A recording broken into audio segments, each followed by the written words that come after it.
Bueno, el texto que leyeron para hoy, que hicieron un resumen y que va a impulsar, digamos, los comentarios también del último foro, es precisamente sobre gobierno y gobernanza de la ciencia, tecnología e innovación. Es un documento bastante sintético, sencillo de leer. No sé si quisieran ustedes comenzar con algunas impresiones de su lectura. ¿Qué rescatan de la lectura de este documento? En términos de propuestas, de problemas. Es un documento del 2013. Esto es, tiene 7 años. Se hizo precisamente al empezar el gobierno de Peña Nieto y se hizo con la idea de que todo esto se retomara precisamente para el diseño del último programa especial de ciencia, tecnología e innovación.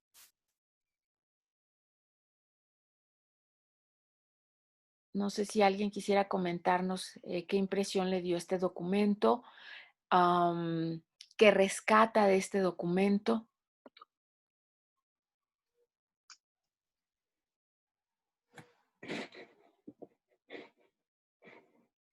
Pues yo pensaría que da cuenta de la necesidad de una reestructura, debido a que, aunque sí se han dado avances y se siguen dando, eh, pues no se ha logrado el principal objetivo. En varios reportes que he leído respecto a México, la crítica número uno, ¿no?, con la que usualmente se inicia es que no se ha logrado el 1% en el presupuesto.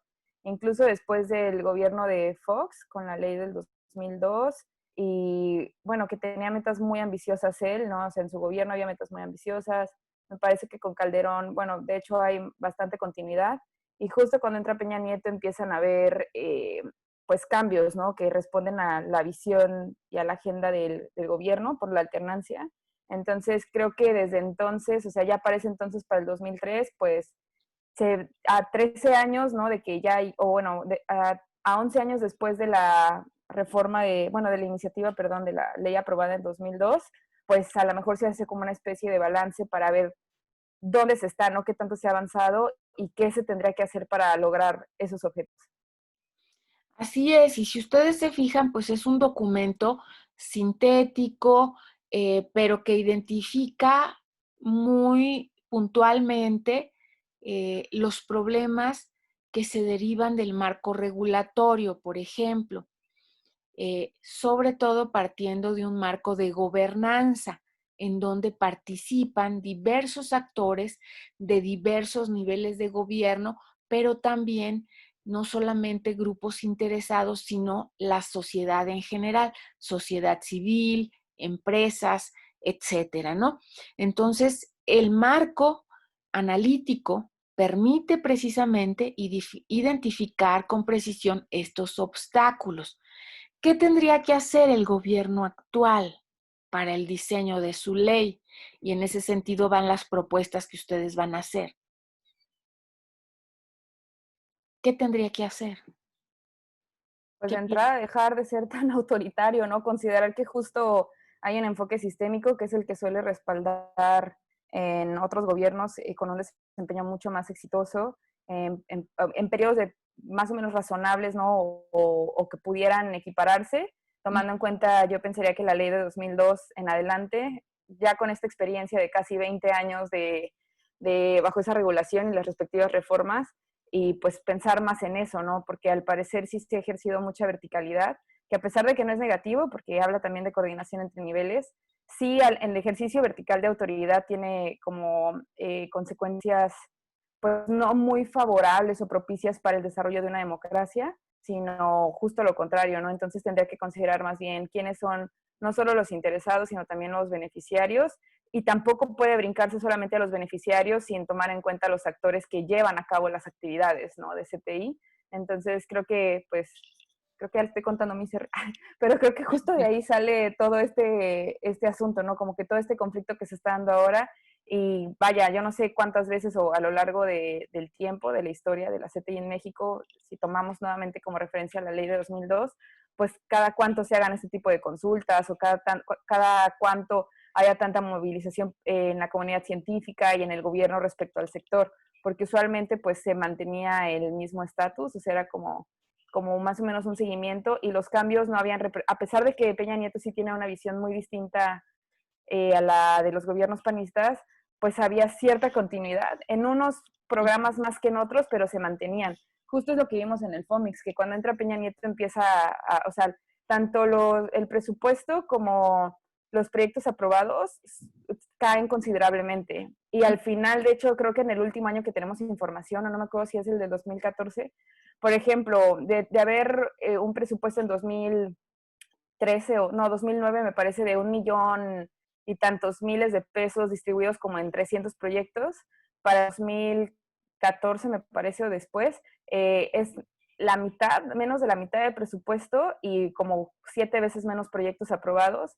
Ajá, sí, justo, y este es 2014 y justo para 2017 creo que se aprueban ya como 40 y tantos proyectos y aunque sí hay un aumento en el presupuesto, pues se asigna entre menos proyectos. Entonces son esos como los pequeños detalles que demuestran que más que haber un aumento, una mayor difusión en el programa pues sí, o sea, un mayor alcance, sucede lo contrario. Eso da cuenta hasta de corrupción, ¿no? ¿Cómo es posible que si antes repartía tantos millones en tantísimos proyectos, ahora escoges estos pocos y les das mucho más dinero?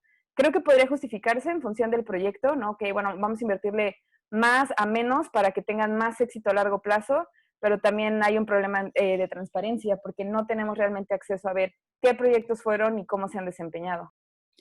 Así es, ese es uno de los graves problemas que tiene nuestro país. Lo que se ha llamado también o que se, que se creó como accountability. Nosotros no tenemos instrumentos suficientes. Tiene que ver con la transparencia y con la rendición de cuentas, con hacer que la información se recolecte de manera sistemática y que además todos, no solamente los grupos de interés, sino todos los ciudadanos de este país podamos acceder a esa información. Si pudiéramos acceder a esa información y si existiera esa información, pues hacer estos trabajos finales sería mucho más sencillo para empezar, ¿no? Diana, querías comentar algo.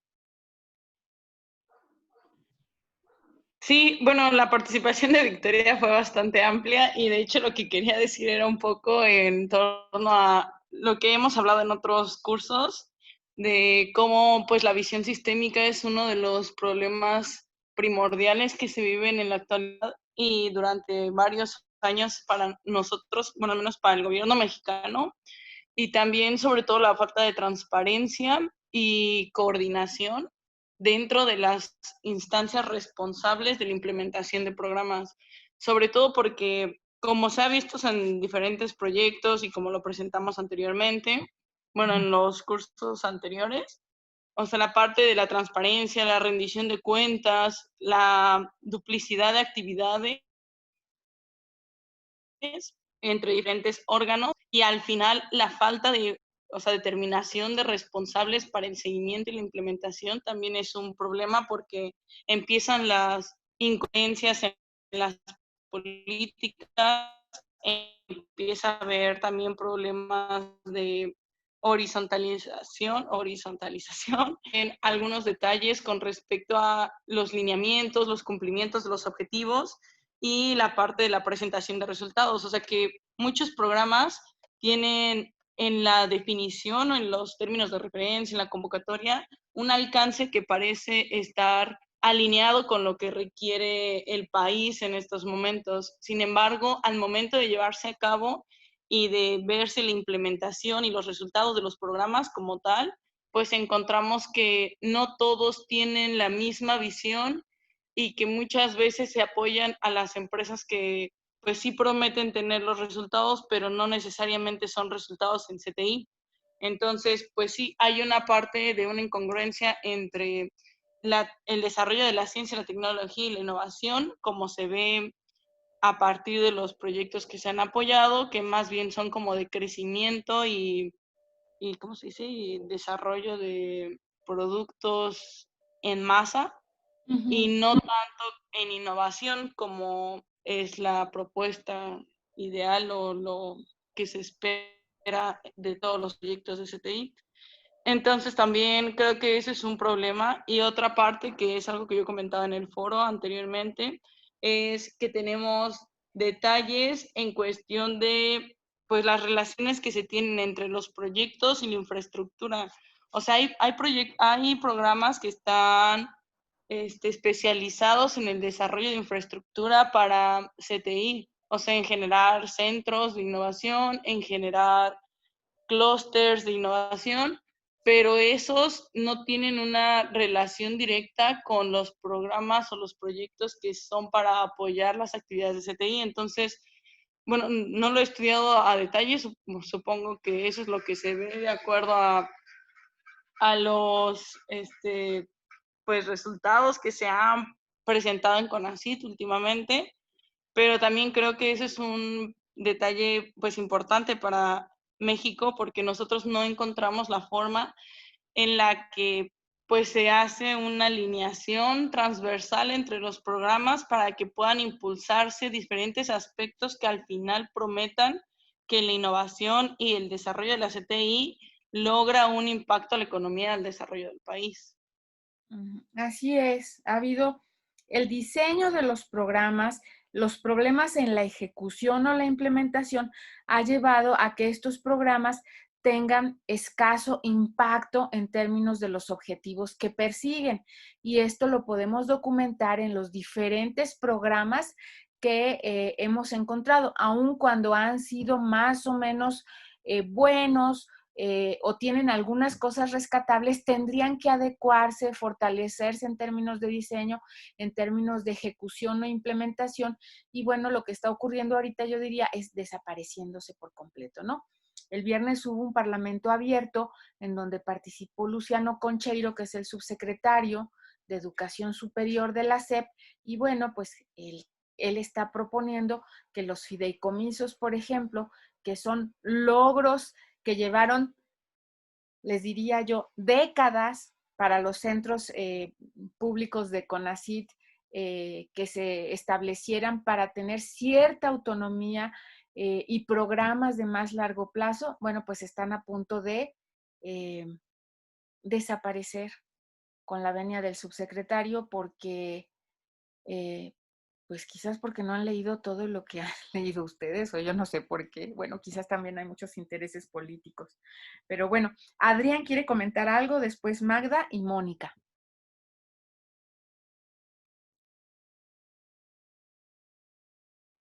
Perdón, ya voy, es que se me perdió la pantalla. Pues yo creo que esta visión sistémica solamente en el diseño y formulación de las políticas de state solamente se queda en el papel, porque, bueno, lo vinculo mucho con economía industrial y la política industrial, y creo que ahí hay como una desvinculación total. En Sí, la parte de la política industrial solamente se busca posicionar al país como aquel que tiene ventajas comparativas de mano de obra barata, y si el tejido industrial sigue siendo así, pues no va a haber cabida para que los científicos, los ingenieros y todas estas personas que se forman a partir de todos estos programas que sí se han implementado y y han tenido éxito, pues no se puede, pues no van a tener cabida aquí en el país y muchos tienen que emigrar, ¿no? Y también lo que decía el profesor de comercio internacional sobre los tratados que hemos negociado, y más que hay que tenga que ver con cuestiones económicas, creo que tiene más que ver con cuestiones políticas. Y mientras aquí la formulación de políticas responda más a intereses de los propios políticos más que a intereses nacionales, pues creo que esto no va a poder avanzar, ¿no? Siempre vamos a estar ahí en esa misma discusión sobre qué modelo qué modelo de formulación de política pública es más adecuado para el país. Pero pues al final del día eso como que queda relegado y lo que importa es cómo sacar partido mientras estás en ese puesto, antes de que te corran, ¿no? sí, eso parecería de pronto, ¿no? Que las decisiones en este país, sean gobiernos de izquierda, de derecha, de centro, siempre se toman con orientaciones más electorales que otra cosa en términos de programas de largo plazo, por ejemplo. Yo nada más quisiera hacer una precisión. Es muy importante distinguir el enfoque sistémico, que es un enfoque para digamos, concebir, diseñar la política pública, de un enfoque de gobernanza. La gobernanza tiene que ver con la participación, con un proceso que está en la parte de implementación de las políticas. El enfoque sistémico es un enfoque que se usa en el diseño. Pero ahora, además del enfoque sistémico, del enfoque de fallas de mercado, en el diseño hay otros enfoques. Por ejemplo, ahorita estamos hablando ya de políticas de innovación de tercera generación, en donde ya digamos, hay un paralelismo eh, entre las diferentes fases de la política pública, donde ya no hay una fase primero, luego otra y luego la otra, sino que las tres se dan al mismo tiempo y se refuerzan. Y esto ha venido también a reforzarse o a cambiarse a partir de los conceptos o los enfoques de la gobernanza. También en el diseño de política pública de ciencia y tecnología, pues han entrado todos los nuevos enfoques que se les llama también o que se les agrupa como post-competitivos. Esto es que ya no están centrados necesariamente en la generación de valor económico, sino de valor social, que esto va más allá, digamos, de los enfoques sistémicos, ¿no? Pero bueno, yo creo que sí que tiene razón Adrián, ¿no? Parece que, y bueno, por lo menos yo sí tenía como muchas expectativas de que este gobierno iba a tomarse en serio la ciencia, la tecnología, la innovación, la educación y la salud, a hacer diseños más, em, más integradores, con mayor diálogo, etcétera. Y bueno, hasta ahora no lo veo. Entonces, no sé, de pronto sí parecería que todas estas discusiones en lo que compete a México parece que se quedarán efectivamente en el papel. Pero bueno, vamos a ver qué nos quiere plantear Magda y luego Mónica, por favor. Hola, buen día a todos. Pues a mí me gustaría resaltar que, pues bueno, el Estado debe de empezar a reconocer que se necesita una participación de todos los actores que están involucrados para que se orienten nuevos objetivos y diseñar una nueva agenda para la solución de problemas específicos. Y también creo que es necesario, al igual que Vicky mencionaba, una nueva, bueno, si no es que me equivoco, una nueva gobernanza, un nuevo modelo de gobernanza que sea un poquito más inclusivo. Y bueno, yo creo que debido a que también nuestro contexto o el contexto en el mundo y en el contexto en el que estamos, pues bueno, cada vez están surgiendo nuevos actores y nuevas perspectivas de replantearnos los modelos de gobernanza a partir de las situaciones que se vayan dando. Sin embargo, creo que el Estado aún no permite una colaboración o una vinculación completa de todos los actores, siempre a través de mecanismos que limitan el actuar de estos actores, hace que no se complemente un nuevo modelo de gobernanza del conocimiento o de las políticas de CTI en México. Sí, así es. Yo creo que ahorita estamos en un punto de quiebre, digamos, en donde parece que estamos enfrentando incluso un retroceso. ¿Por qué? Pues porque se está desalentando mucho la cooperación, la vinculación, la interacción entre los diferentes actores del sistema. Porque recuerden que el enfoque de gobernanza no incluye solamente a los policy makers y a los grupos de interés en la política de CTI, por ejemplo, sino a toda la sociedad, a todos los ciudadanos de este país, el sector privado, el sector social, eh, los municipios, los estados, los actores a nivel federal, etcétera. Y ese es un punto que es importante considerar. Mónica. Bueno, la verdad es que todos los comentarios de mis compañeros han sido muy atinados, la verdad. Pero bueno, nada más de lo último que usted acaba de terminar de decir, yo iba respecto a eso, digo, yo quiero decir que la verdad es que no hay duda de que se ha avanzado más en la construcción de la política pública de la CTI en México. De repente ha habido retrocesos como lo estamos viviendo actualmente, pero considero que se necesita mejorar la participación pública. Estamos hablando de democracia, diseño, de las políticas y que permita que todas las voces de las comunidades en sí sean escuchadas y consideradas ampliamente. ¿Qué quiere decir esto? Pues considero, y esto aparte la puse también dentro de mi propuesta, de lo que iba leyendo y de lo que iba viendo respecto a esta lectura de Puchet, pues repensar el marco analítico, ¿no? De las políticas de CTI. Y creo que se debe adoptar un enfoque que considere la competitividad, el crecimiento, pero también la inclusión social. Se deben de integrar diferentes tipos de conocimiento, el científico, el tradicional, el local. Se debe, entre otras cosas, pues esta parte de acelerar el proceso de construcción de la política pública requiere también esta participación de todos. Ahora, ¿cómo vamos a construir una política pública en la que realmente se escuchen las voces de la comunidad? Pues creo que se deben, sobre todo, mejorar los diálogos.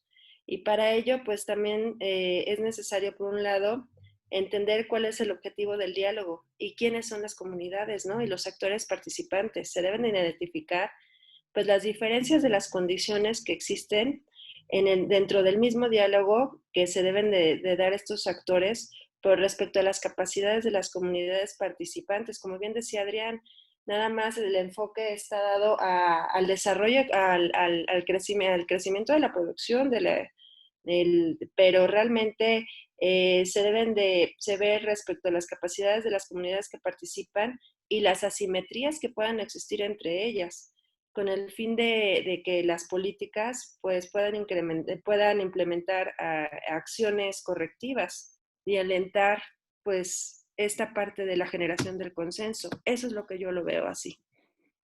Gracias, Mónica. Pues sí, efectivamente es un problema complejo.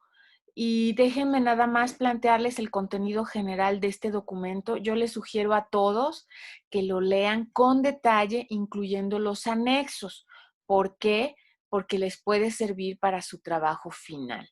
Empieza, bueno, planteando las ideas centrales para el diseño de un programa de ciencia y tecnología de largo plazo, que es algo que algunos gobiernos estatales retomaron también en sus programas estatales de desarrollo. Si ustedes se fijan, se planteaba un horizonte de más de 20 años, ¿sí? Pero bueno, pues es algo que no se ha logrado mantener. Se plantean también cuáles serían los principios, criterios y la metodología para plantear los objetivos nacionales estratégicos de este programa especial de largo plazo. El largo plazo es algo que en este país y a los políticos de este país les cuesta muchísimo trabajo porque dicen, en el largo plazo yo ya no voy a estar ahí. Entonces yo tengo que hacer cosas que me den poder, renombre en este momento, ¿no? Entonces, ahorita, por ejemplo, se están centrando en México en resolver cosas inmediatas, pero no se está pensando en el largo plazo, no solo en el ámbito de ciencia y tecnología, sino en muchos otros ámbitos de la vida pública de este país, como por ejemplo el ámbito ecológico. Les pongo rápidamente el ejemplo de lo que está haciendo Francia. Francia, en particular París, que tiene una alcaldesa de origen español. Bueno, todos los países se dieron cuenta de que en esta pandemia o en esta cuarentena, uno de los beneficios que se ha tenido o de los beneficios colaterales dentro del daño que significa todo esto es que se ha contribuido a reducir los niveles de contaminación, por ejemplo. Entonces, en París se ha tomado la decisión de dar una cantidad en euros a cada uno de sus habitantes para que arreglen sus bicicletas, adquieran bicicletas y o tomen cursos para andar en bicicletas y desincentivar el uso del transporte público, porque además transportarse en bicicleta genera poca contaminación y, lo que es más importante, impide el contagio que se da en el transporte público. Pero bueno, esa es una política que probablemente va a generar muchos problemas también. Sí, eso dijo Keynes, en el largo plazo todos estaremos muertos, pero no nuestros hijos ni los hijos de nuestros hijos. Y creo que para ellos tenemos que pensar en el largo plazo. En ese sentido, bueno, pues hay muchos intereses creados en las empresas transportistas, en los sindicatos de choferes, que van a impedir pues una política similar ya no diría yo en el país, sino en el Distrito Federal, donde tenemos enormes problemas de contaminación, ¿no? En París están construyendo 750 kilómetros de rutas para bicicletas adicionales, ¿no? Y esta es una lección que tendríamos que estar sacando precisamente de lo que estamos viviendo ahorita y no la estamos retomando, ¿no? Pero bueno, otro de los elementos que se retoman en este documento es lo que tiene que ver con el posgrado y la producción de conocimiento. Yo les recomiendo mucho a quienes están trabajando tanto el PNPC como las becas al extranjero que lo chequen. Otro de los apartados, pues, es la dinámica de innovación para incrementar la competitividad económica y social, que tiene que ver, por un lado, con la estructura industrial, pero por otro lado, tiene que ver también con la generación de beneficios sociales para llegar a la parte de gobierno y gobernanza del sistema, que tiene que ver exactamente con lo que han planteado ustedes respecto a la cooperación, colaboración, interacción, tanto vertical como horizontal en el ámbito de la CTI. Finalmente, pues está también la preocupación de la apropiación social de la CTI y la metaevaluación del programa de ciencia y tecnología del 2008-2012. Todo esto les sirve para plantear, para fortalecer tanto en datos empíricos, datos pues, como en enfoques, como en los resultados que se han tenido y enriquecer el análisis del programa que ustedes están trabajando, ¿no? Entonces yo les recomendaría que chequen todos estos elementos con cuidado. Ahora, el contenido específico de lo que hemos leído respecto al texto de Puchet tiene estos 5 elementos también. Aclara nuevamente qué es el concepto de gobierno y gobernanza, hace un análisis puntual, y esto también es muy importante, por favor, de los órganos colegiados que están amparados en la ley que sigue operando ahorita, que es la ley de 2002, que tiene adiciones en el 2009 y en el 2015, y que son fundamentales para analizar la implementación de la política de ciencia, tecnología e innovación. Ahí ustedes pueden ver problemas específicos que están permeando y generando la situación que tenemos en el ámbito de la ciencia, tecnología e innovación. Por ejemplo, como que muchas de las instancias de autoridad que se crearon al amparo de esta ley no funcionan, o lo que es peor, simulan que funcionan porque mandan a la chichincle de la chichincle de la chichincle a la junta, que es una persona incapaz de tomar decisiones, que no tiene acceso a recursos y que no puede coordinarse con sus pares, por ejemplo, ¿no? Entonces, ese tipo de problemas son muy importantes para enriquecer su análisis. Otro elemento, pues está toda la parte de la programación y elaboración de presupuesto, que no es solamente el escaso financiamiento de la ciencia, tecnología e innovación en nuestro país, sino la forma en que se hacen los presupuestos, quiénes hacen los presupuestos y bajo qué criterios se establecen los presupuestos. Recuerden que básicamente son criterios o presupuestos incrementales, en donde se sube un poquito más para ir, digamos, capoteando la inflación nada más, ¿no? Entonces, es muy importante también leer esta parte. Y bueno, sí, como dice Diana, también está toda esta participación de los desarrolladores y los grupos de interés o stakeholders. Después, también este documento establece escenarios de reforma institucional. ¿Qué podemos esperar o qué escenarios podríamos definir tanto positivos, negativos, como neutrales, digamos, para el funcionamiento en el futuro de la ciencia y la tecnología? hay que retomar estos escenarios y pensar en nuevos escenarios. En específico, por ejemplo, para las becas, podemos pensar 3 escenarios muy puntuales para el programa de becas. ¿Cuáles creen ustedes que serían, pensando en un escenario positivo, uno negativo y uno neutral en el ámbito de las becas al extranjero que ustedes están estudiando?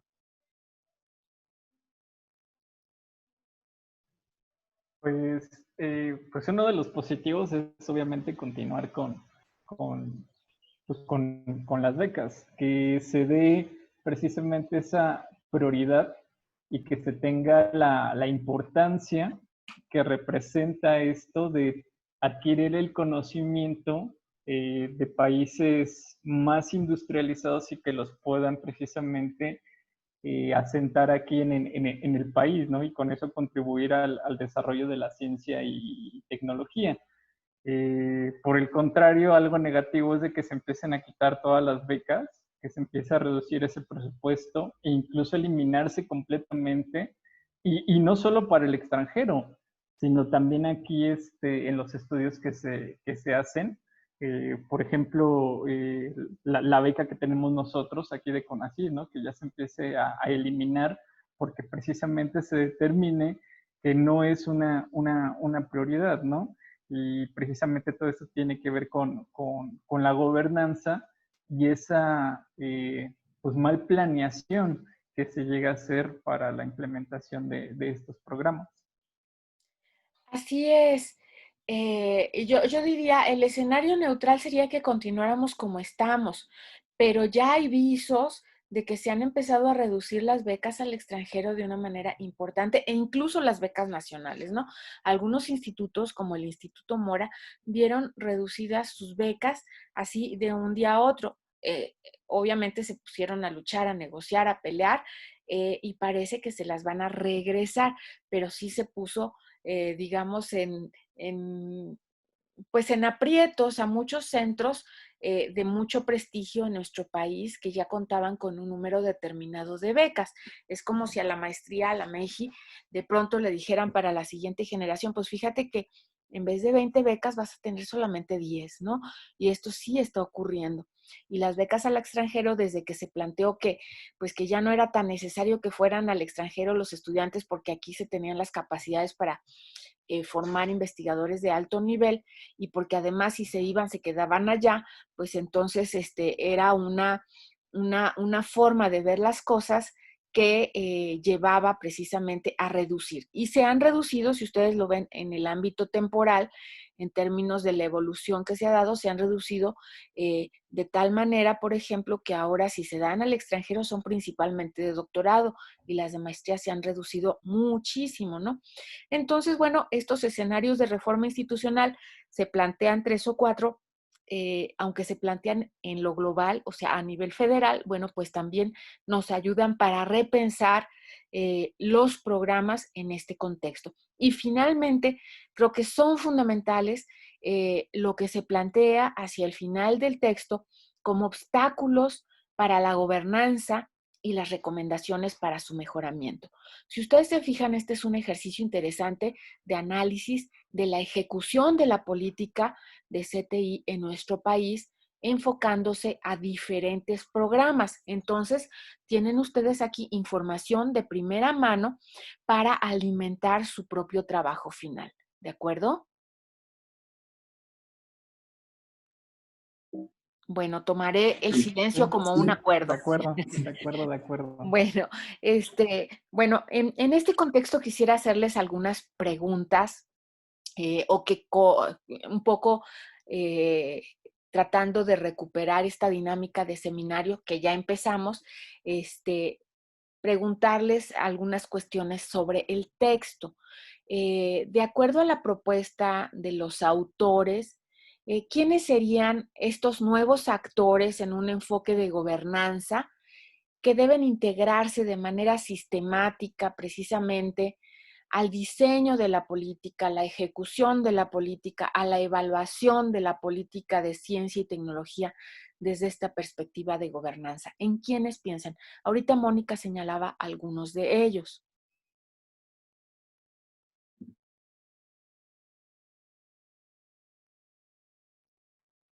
A ver, Maribel, que no te hemos escuchado.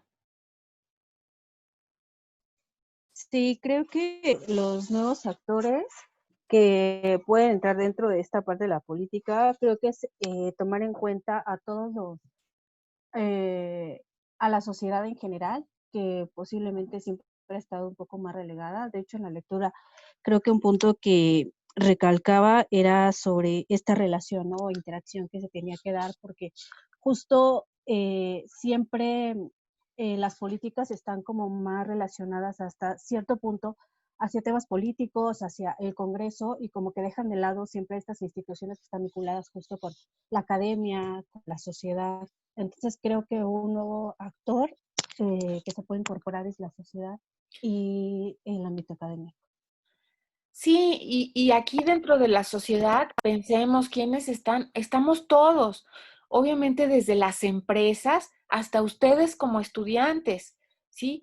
Tenemos una voz y tenemos cosas que decir precisamente en el enfoque que se está implantando de ciencia, tecnología e innovación. Tenemos que acostumbrarnos a ser más partícipes y a exigir también para lograr un cambio en este sentido, ¿no? Y mientras alguno de ustedes piensa que es la inteligencia estratégica, me gustaría pasar a la segunda, a la tercera pregunta, que tiene mucho que ver con lo que han leído en lecturas anteriores sobre la gestión también, no solamente sobre la parte del diseño. Y en ese sentido, bueno, les plantearía, ¿qué papel tienen los procesos organizacionales en la intermediación cuando estamos trabajando desde un enfoque de la gobernanza para el diseño de la política de CTI? O sea, ¿cuál es el papel de estos procesos organizacionales? ¿Por qué se convierten en relevantes en un enfoque de gobernanza? A mí me Cecilia. gustaría participar. Sí, adelante, Ceci. ¿Sí yo o Cris? Ah, Cristina y luego Ceci. Es que como Yo levanté la manita, pero creo que ella fue Sí, quien creo habló. que Ceci levantó la mano. Si quiere participar ella primero.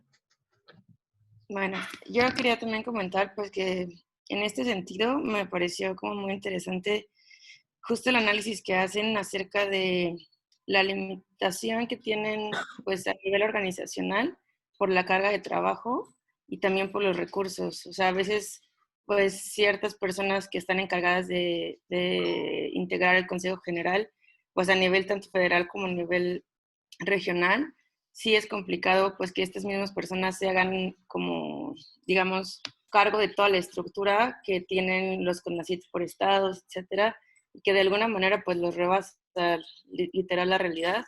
Creo que es algo que pasa mucho en México, que a veces la estructura misma organizacional y los procesos no están pues del todo bien planeados para que ya en la práctica pues pueda ser viable, ¿no? Que una persona pueda pues, tener tantas, digamos, tantas tareas que hacer en ese momento, y es muy común, por lo tanto también se explica porque muchas veces pues delegan y no van ellos, que son los que tienen la capacidad de tomar decisiones, y pues tienen que enviar pues, como comentaba usted, doctora, pues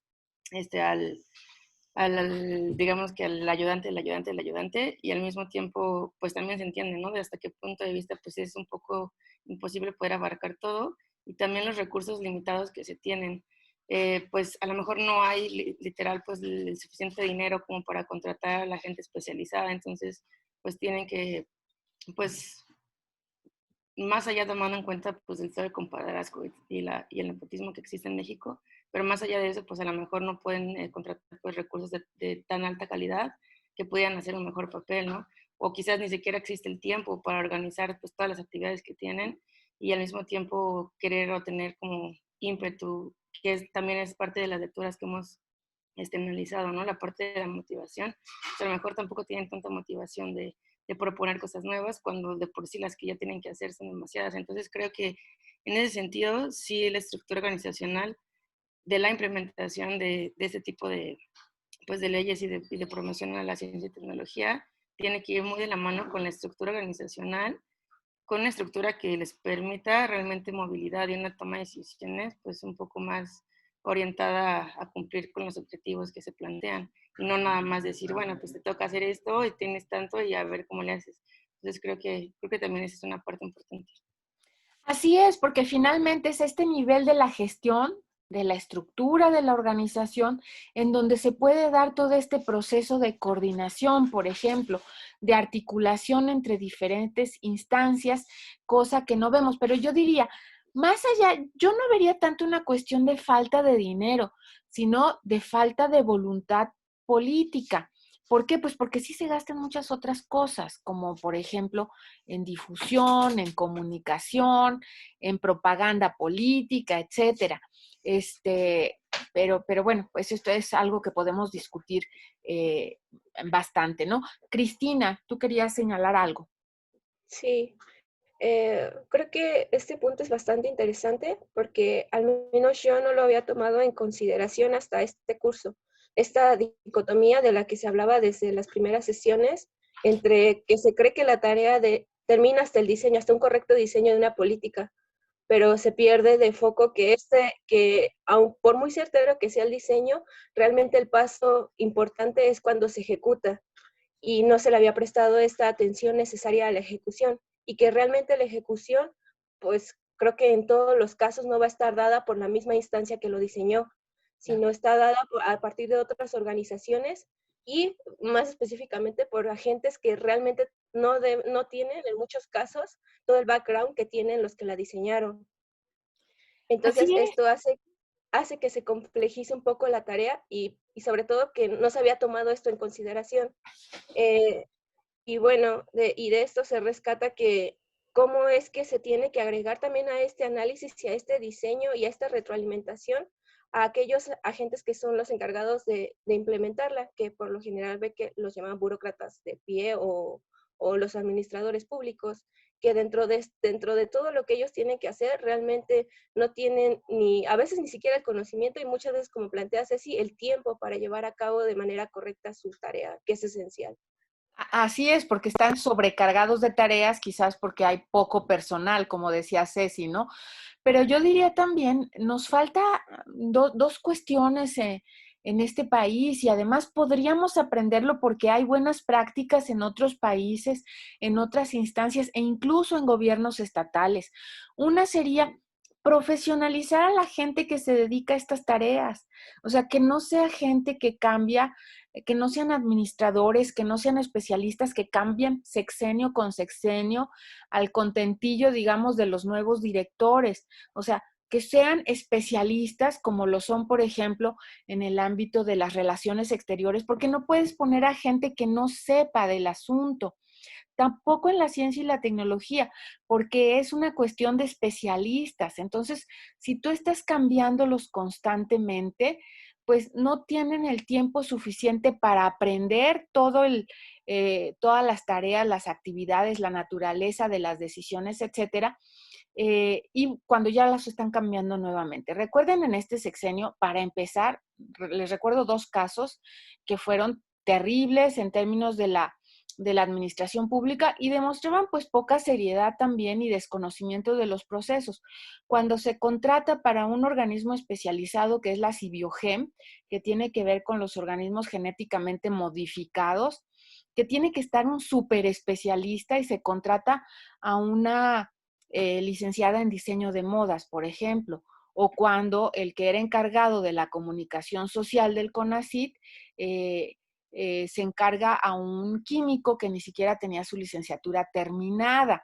Entonces, ese tipo de decisiones más políticas que centradas en la especialidad o en la profesionalización que debe de tener la actividad, pues sí minan mucho la capacidad para hacer las cosas. Y la otra cuestión que yo diría es, pues no creamos que estamos inventando el hilo negro. Nosotros, todos, no somos inventores, eh, no somos premios Nobel ni nada por el estilo. Somos en realidad transmisores, divulgadores. Hay que partir del conocimiento que se ha creado, tanto en México como en otros contextos. Yo quisiera saber qué tanto la administración actual del CONACYT ha leído este documento, por ejemplo, que es un documento ya viejito, pero que critica con conocimiento de causa y con precisión a través de un trabajo horizontal donde participan académicos de diferentes instituciones, especialistas en estos temas, pues los problemas de articulación que hay en la ley en los diferentes niveles de gobierno. Entonces, la profesionalización, como se da en relaciones exteriores, como se da en el INEGI, como se da en algunas otras instancias, es algo que desde mi punto de vista debe de prevalecer también en la ciencia, tecnología e innovación, porque no es algo que se pueda sacar uno de la manga, sí requiere tener conocimientos previos. No sé si estarían de acuerdo. No sé si ya tengan la respuesta de qué es la inteligencia estratégica de acuerdo a Kuhlman, que es un texto que leímos en alguna sesión a Kuhlman, además, y que retoman en este texto. ¿Todavía no la tienen? A ver quién más anda por ahí que no ha participado. Emilio.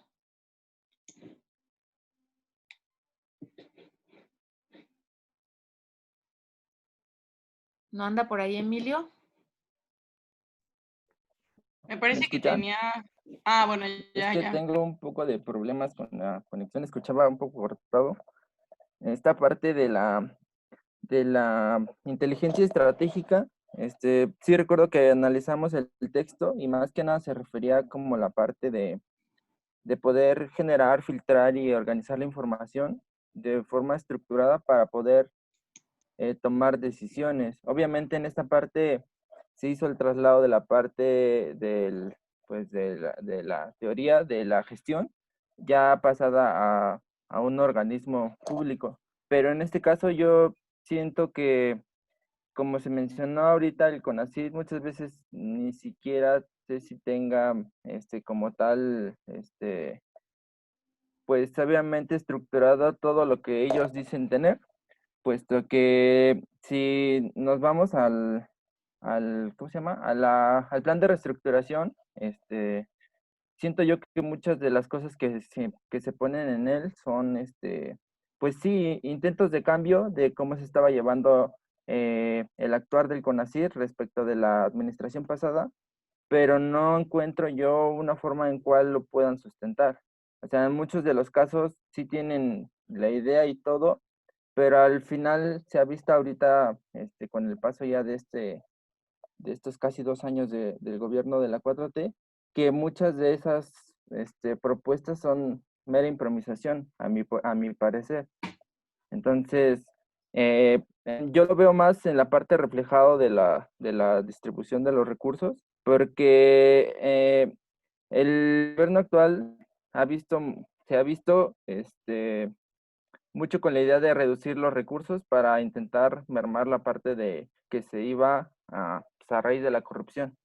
Pero creo que realmente no se han estado dirigiendo, pues, obviamente, los recursos que sí se están dando a lograr las metas que ellos propusieron en su plan de reestructuración. Y además, el Plan Nacional de Desarrollo, pues igual yo siento que es un plan hecho, pues, yo no sé, yo siento que son solamente improvisaciones. Al final de cuentas, si bien la administración pasada se le atribuye mucha corrupción y todo, pero al menos el Plan Nacional de Desarrollo era el eje sobre el que todas las demás políticas, en el caso de la ciencia y la tecnología, pues podían implementarse. En este caso yo siento que hay demasiado conflicto de interés,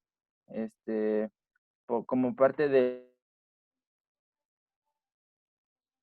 Es decir, no tiene satisfecho a todos los grupos de investigación ni a todos los centros de investigación, y obviamente esto hace que los recursos sean destinados solamente para lo que ellos creen conveniente. Entonces, en este caso yo siento que sí se necesitaría la parte de la planeación estratégica, pero más que nada para poder implementar todos los cambios que ellos dicen tener para el plan de reestructuración. Al final yo siento que pues no se ha avanzado como se debería. Así es, y no solamente, digamos, no se está retomando todo lo que se ha hecho con anterioridad, sino también los problemas que ya se habían identificado, ¿no? En ese sentido, cuando estamos trabajando en el diseño de política pública, en la implementación o evaluación, pues resulta fundamental ver qué se logró, qué obstáculos hay, qué problemas existen en el diseño antes de cambiar, porque si no, pues lo que estamos planteando son ocurrencias, efectivamente, como decía Emilio, sin fundamento, ¿no? Y bueno, pues de ahí yo pasaría a que ustedes identifiquen, ya empezaron a identificarlos, algunos planteamientos desde el enfoque de gobernanza que se puedan hacer sobre el presupuesto en términos de lo que está ocurriendo ahorita. Ya varios de ustedes dijeron, por ejemplo, esto del 1%. ¿Qué otras cosas se podrían decir sobre el presupuesto a partir de este enfoque de gobernanza?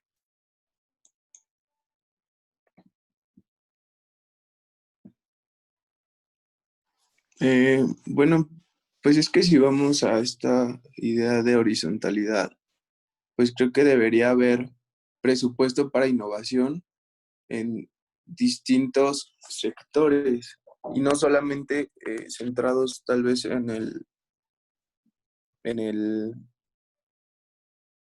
el Consejo Nacional, por así decirlo. Es decir, que si hay otro tipo de apoyos para innovaciones, tal vez, no sé, tal vez propiedad privada o propiedad pública, pues deben integrar también como una parte para innovación.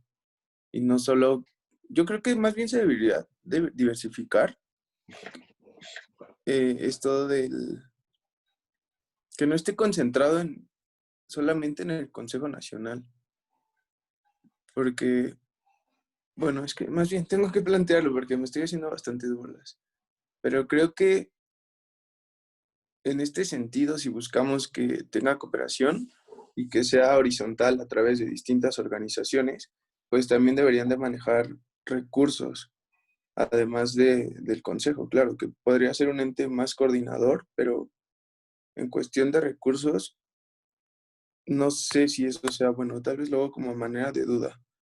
Ajá. No sé si alguien más quiera señalar algo. Sí, yo también suscribo con lo que dice Luis, pero justo creo que la idea de la que él va es que en la asignación de presupuesto, bueno, a ver, sí, la asignación de presupuesto se hace a través de, bueno, se hace una propuesta y después se aprueba y se reparte, ¿no? Por decir. Entonces, sin embargo, es por sector también, o sea, no solamente es por dependencia, sino que también se le asigna un presupuesto a diferentes rubros, que en este caso, pues estamos hablando de CTI. Entonces, no quiere decir que solamente se asigne presupuesto a CONACYT para que lo ejerza y que sea el único ente que tendría que dar resultados, ¿no? A partir de ese presupuesto respecto a CTI, que entendemos que es el organismo rector. Sin embargo, todas las dependencias o gran parte de las dependencias también llevan a cabo actividades de CTI o tienen cierta incidencia, como también lo que decía Adrián, ¿no? Por ejemplo, la política industrial, que también como que se interrelaciona un poco. Justo ahí creo que podríamos ver la parte de la horizontalidad en la asignación, ejercicio y rendición de cuentas respecto al presupuesto. No nada más irnos directamente con CONACYT, que a lo mejor sí tendría que concentrar la información o pues sí ser la entidad coordinadora, pero entender que hay presupuesto para CTI en otros rubros, por ejemplo, también educación, se me ocurre, economía, pensaría que también, ¿no? En otro tipo de, cada uno en sus programas, pero que pueden tener una dimensión de la innovación y que le aportan finalmente al país, ¿no? Tanto en la distribución del gasto público como en los resultados nacionales. Sí, por ejemplo, y esto llevaría a analizar, por ejemplo, como se hace en el documento, que el CONACYT probablemente requiera tener mayor autonomía y centrarse más en establecer las directrices para la política pública en ciencia y tecnología, más que en la administración, digamos, donde no tiene tanta autonomía, por ejemplo, y donde lo único que hace en términos de presupuesto es tratar de luchar porque crezca un poquito y no se establece de una manera participativa. Pero creo que Magda, porque no alcancé a ver, desapareció en mi pantalla, alzó la mano, no sé si Magda y alguien más. Sí, pero me parece que también estaba Michael, Miriam. Antes Pues, que yo levantara la adelante, adelante, Michael, Miriam y Magda.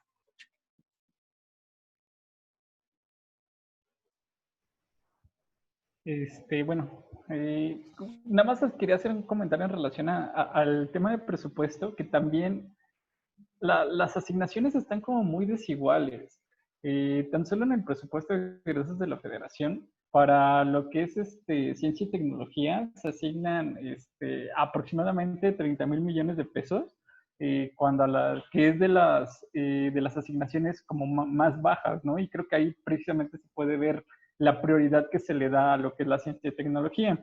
En cuanto a educación, por ejemplo, que yo estoy de acuerdo que, bueno, el tema de la educación es principal, sin embargo, no sé, desde mi perspectiva no me cuadra, se asignan más de 300,000 millones de pesos.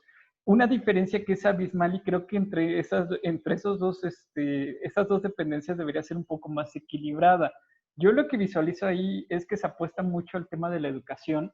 Está bien, pero como mucho a nivel primaria, secundaria, preparatoria, incluso superior, y siento que eso lo único que puede estar causando es la producción de mano de obra barata. En cambio, si se le asigna precisamente más al tema de investigación y se empieza como una nivelación entre esos dos sectores, precisamente se puede propiciar temas de investigación, temas pues estar dejando de crear esa mano de obra barata, que es algo en lo que prácticamente nos hemos estado especializando. Sí. Así es, Michael. Así es, Michael. Y bueno, una pregunta que hacía Adrián, el CONACYT no está al mismo nivel que las secretarías. En este documento, si ustedes recuerdan, entre los escenarios que se plantean es precisamente el que el CONACYT se volviera secretaría, con más o con menos atribuciones, pero de acuerdo a esto, pues de acuerdo a la propuesta, ser secretaría, pues les daría más autonomía, más capacidad para implementación, para diseño de políticas, entre otras cosas. Esto se empezó a hacer desde hace 6 años más o menos, un poco más, 8 años, en algunos estados donde se integró incluso lo que era la Secretaría Estatal de Educación con los consejos estatales de ciencia y tecnología y se creó la Secretaría de Innovación, Ciencia y Tecnología, tratando de emular un poco esta perspectiva más sistémica, pero a nivel nacional no ha ocurrido y yo no creo que vaya a ocurrir en este gobierno. ¿Sí? Estaba entonces Miriam y Magda. Sí, gracias. Respecto a lo que comentaban de la vinculación como de los proyectos o de secretarías con CONACYT, que no todo sea gestionado por parte de CONACYT, pues me puse como a revisar el catálogo de programas para fomento de la innovación y vinculación en las empresas. Entonces, en realidad, sí hay varios como programas, por ejemplo, que está vinculado con agua, que por ejemplo un fondo sectorial de investigación y desarrollo sobre el agua, o por ejemplo también hay INEGI, CONACYT, SAGARPA, CONACYT, Secretaría de Economía, INADEM, CONACYT. O sea, al parecer sí hay como vinculación, pero tal vez el problema sería que algunos programas están como desarticulados en cuanto al fin mismo, o realmente la asignación de recursos tal vez sería como también un punto muy fundamental para como entender por qué en México no se incentiva o no se ha llegado a un nivel de desarrollo tecnológico pues que se espera. Sobre todo, bueno, por lo del 1% que ni siquiera pues se invierte, ¿no? En este sector. Y, por ejemplo,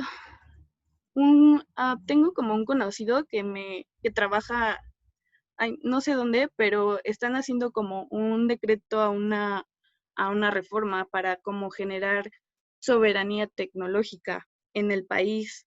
Y esta reforma, o sea, pues sí busca como que la misma tecnología se desarrolle aquí, impulsar como la digitalización, infraestructura de telecomunicaciones, el derecho digital, pero, o sea, desde mi punto de vista sí sería positivo que se diseñe aquí en el país, que incremente la participación de ingenieros en computación e informática, pero por otro lado también, o sea, pienso, no toda la población ni siquiera tiene acceso a, a plataformas digitales.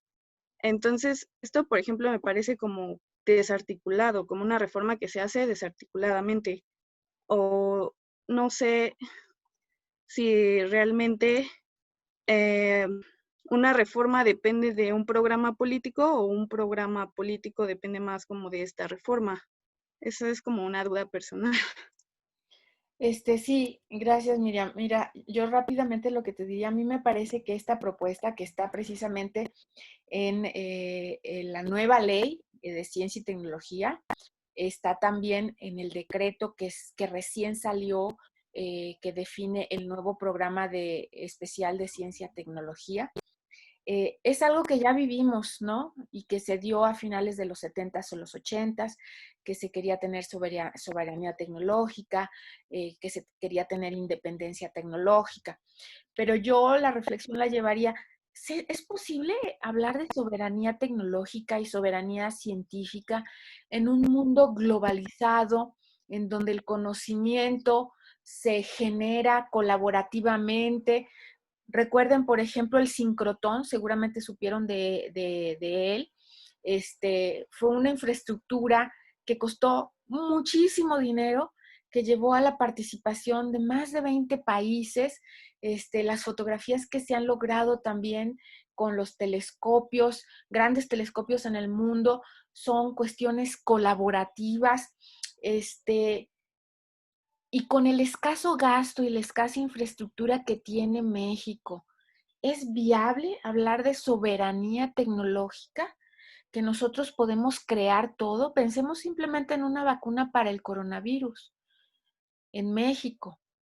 O sea, ninguna universidad mexicana se puso a trabajar como Oxford está trabajando o como los chinos están trabajando, porque sencillamente no hay coordinación entre el gobierno, el CONACYT para asignar recursos, las universidades, los institutos nacionales de salud pública. Entonces, apenas ahorita CONACYT está asignando algunos escasísimos recursos a la investigación en coronavirus.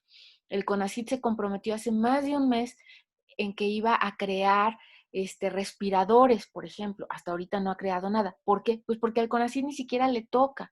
Al CONACYT le tocaría identificar esos grupos de colaboración, impulsar la colaboración internacional para que en grupo, ¿sí?, se establezca esto. Yo diría, pues es muy difícil tener soberanía tecnológica si no fortaleces a tu planta empresarial, si no cambias las regulaciones, los arreglos institucionales del país, si no asignas recursos a la tecnología y sobre todo si no promueves colaboración en el país y fuera del país. No podemos, y esto está demostradísimo, me parece que no han leído nada de lo que ocurre en el desarrollo de la ciencia.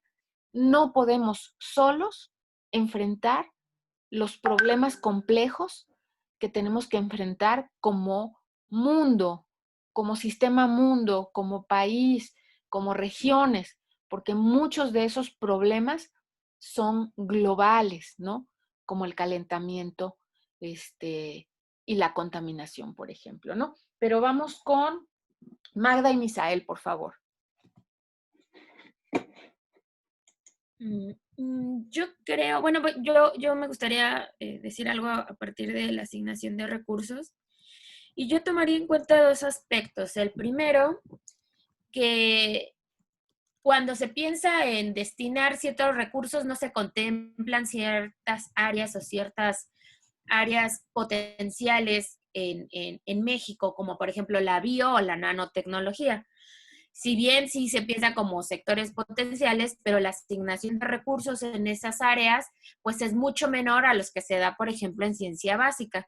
Entonces, creo que esa falta de estrategia de designación de los recursos a áreas potenciales, de alguna o de otra manera, pues está hablando de una falta de vinculación y de horizontalidad horizontalización entre las instituciones para conseguir objetivos específicos para el crecimiento del país y también como como una estrategia de inclusión de todos los sectores y de toda la sociedad.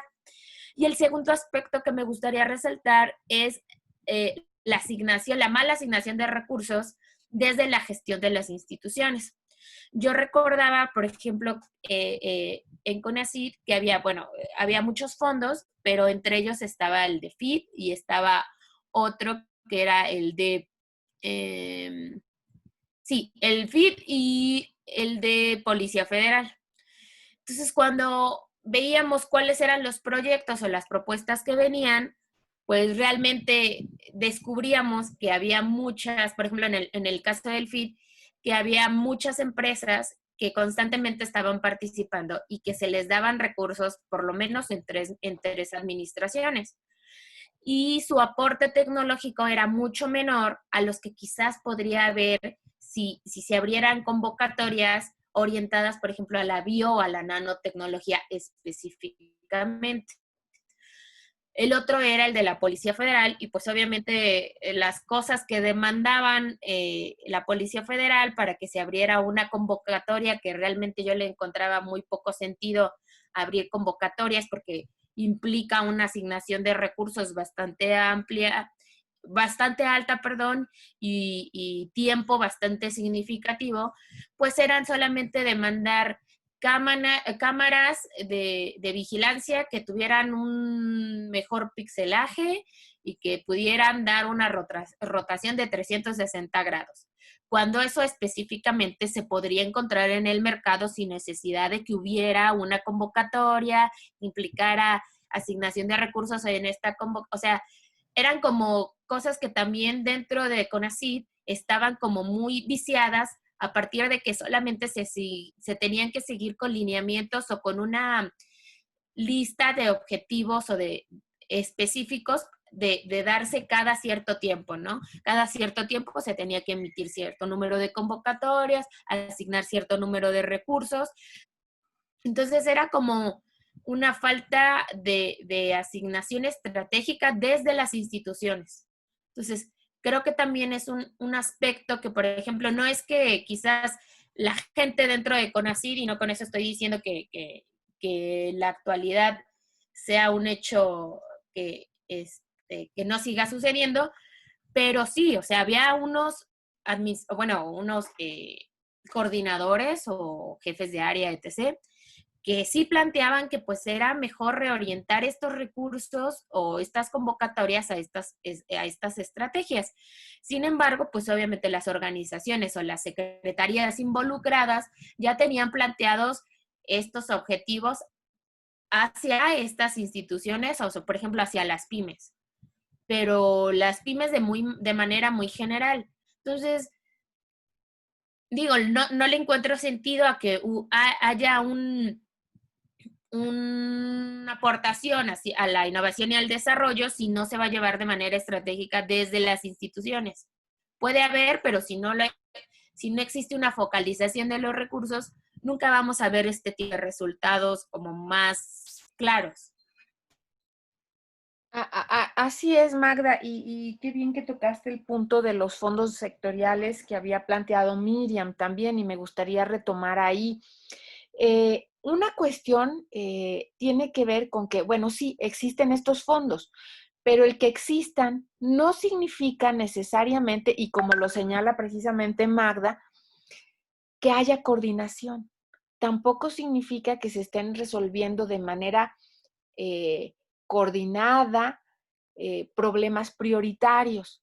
Tampoco significa que se están integrando o fortaleciendo las capacidades o ciertas capacidades centrales en el país para disminuir la dependencia tecnológica, por ejemplo, que mencionaba Adrián. ¿Sí? ¿Por qué? Bueno, pues porque estos programas no se diseñaron de manera concertada, con la participación de todos los actores. Sigue siendo fue un proceso de arriba hacia abajo, tradicional, de diseño de política pública, en donde no hay un diálogo consensuado con todos los actores, analizando detalladamente las capacidades o dónde podemos competir, por ejemplo. Entonces, son muchos elementos, como lo nota bien Magda y todos ustedes, que tenemos que considerar y que se pueden analizar precisamente en la ejecución de la política, en la implementación y en la falta de un enfoque, digamos, de gobernanza en donde se incluya una diversidad de actores, donde se partan de diagnósticos específicos, de identificar problemas, de estar, digamos, en una perspectiva de política más flexible, donde algo que no funciona se resuelve inmediatamente, se cambia, se adapta, y no se desecha, por ejemplo, por completo. Eso diría yo. Misael, tú querías comentar algo también. Sí, profesora. También con esto de asignación de recursos, no sé, o sea, yo también diría que qué tan descabellado descabellado es decir que desde la inversión privada debe de haber también, pues, recursos. O sea, ¿qué voy a que, pues, de repente, pues, hay muchos, no sé, biólogos, físicos, matemáticos que, pues, hacen sus posgrados o sus doctorados en otras partes del país, pero pues al regresar ya no tienen ni dónde poder desarrollarse, ¿no? Entonces creo que también de este sentido, creo que hace falta inversión desde el sector privado, donde pues inclusive hay países donde hay muchas empresas que tienen sus propios centros de investigación donde pueden desarrollar su I+D, ¿no? Sé que en México se puede manejar un contexto diferente porque pues sí, somos un país en vías de desarrollo, pero pues donde pues hay países hay países donde pues se invierte más desde la iniciativa privada que desde el gobierno, ¿no? Cosa contraria que creo que aquí sucede pues diferente. Y pues creo que también se debería de incentivar más desde la iniciativa privada e invertir para que también desde ellos también presionar pues al gobierno para que se haga este tipo, al menos se pueda llegar en algún momento al 1% del PIB.